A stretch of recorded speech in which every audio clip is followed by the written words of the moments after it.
Oke, baik. Assalamualaikum warahmatullahi wabarakatuh. Saya Fahrul Hidayat Rashid, Prodi Pendidikan Guru Madrasah Ibtidaiyah. Pertama-tama, marilah kita panjatkan puji syukur kita ke hadirat Allah Subhanahu wa taala yang mana telah memberikan nikmat serta hidayahnya kepada kita sehingga kita semua sehat walafiat.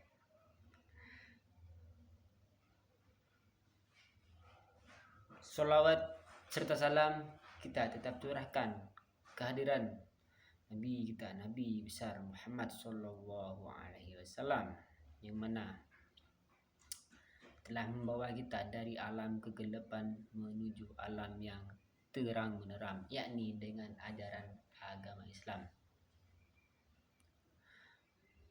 Oke, baik. Di sini saya mengerjakan tugas atau menyelesaikan tugas PPLK 2, yang mana saya itu bertepatan di Min 1 Probolinggo, yang mana ketua PPLK-nya ialah Bapak Humaydi yang saya hormati, dan tidak lupa pula kepada DWL saya, yakni Ustadz Firdaus Ainul Yakin MPDI. Oke, baik.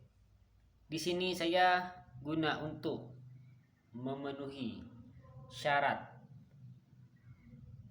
kelulusan PPLK 2 yang mana telah dilaksanakan sudah beberapa hari yang lalu, mulai dari tanggal 20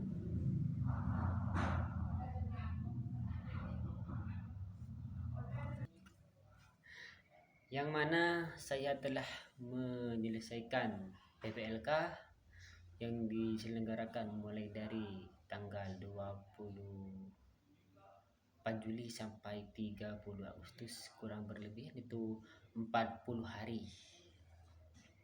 Oke, baik. Di sini saya akan memperlihatkan PPT. PPT-nya seperti ini. Oke, baik. Judulnya ialah efektivitas pembelajaran pendidikan Pancasila melalui aktivitas kreatif untuk meningkatkan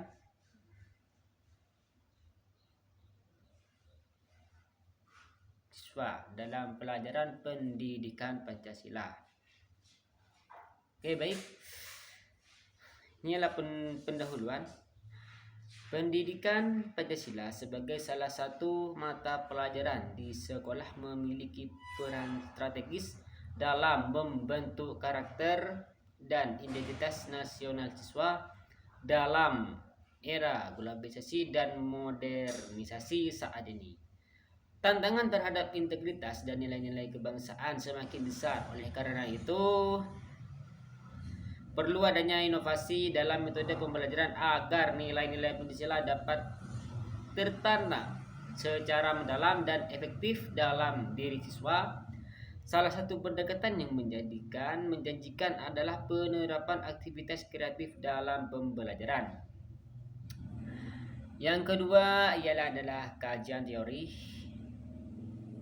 Pendidikan Pancasila di Indonesia bertujuan untuk membentuk karakter dan memberikan pemahaman tentang nilai-nilai dasar negara Pancasila sebagai dasar negara Indonesia, memuat prinsip-prinsip penting yang mencakup aspek moral dan sosial.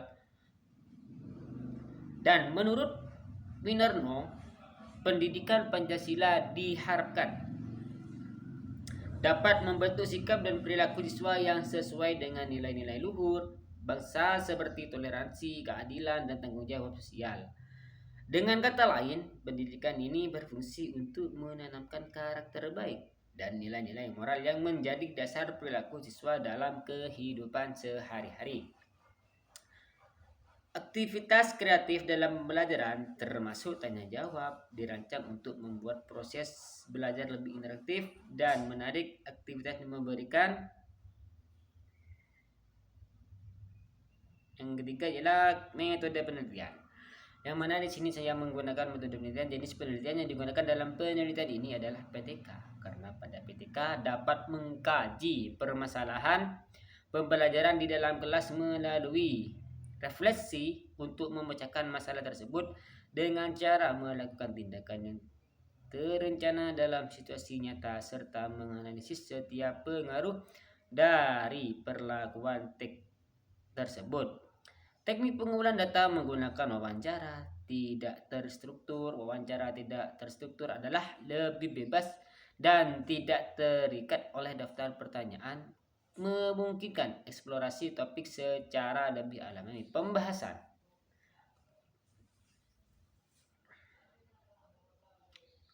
Langkah-langkah dalam penerapannya meliputi perencanaan, pelaksanaan, pembahasan.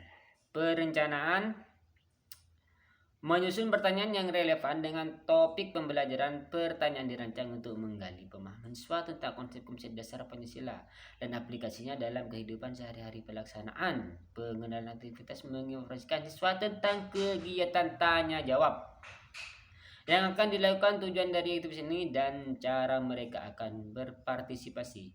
Pengajuan pertanyaan, guru mengajukan pertanyaan secara bergiliran kepada siswa. Pertanyaan bisa bersifat individu atau kelompok, tergantung pada format yang dipilih. Di sini adalah hasil penelitian. Hasil dari penerapan metode tanya jawab menunjukkan beberapa temuan signifikan peningkatan partisipasi. Terjadi peningkatan partisipasi siswa dalam proses pembelajaran.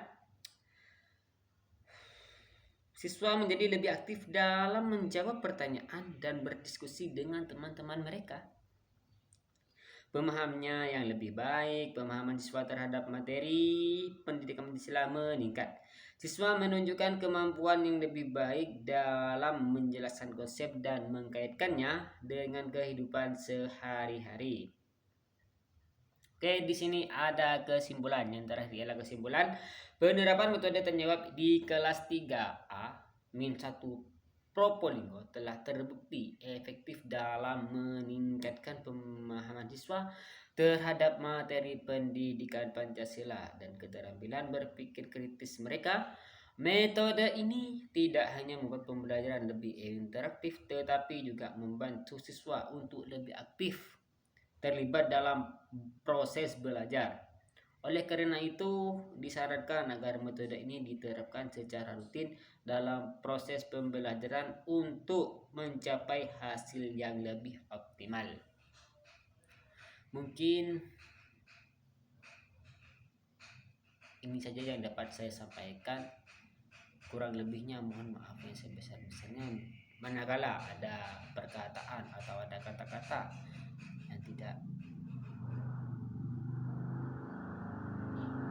diterima oleh hati, mohon maaf yang sebesar-besarnya.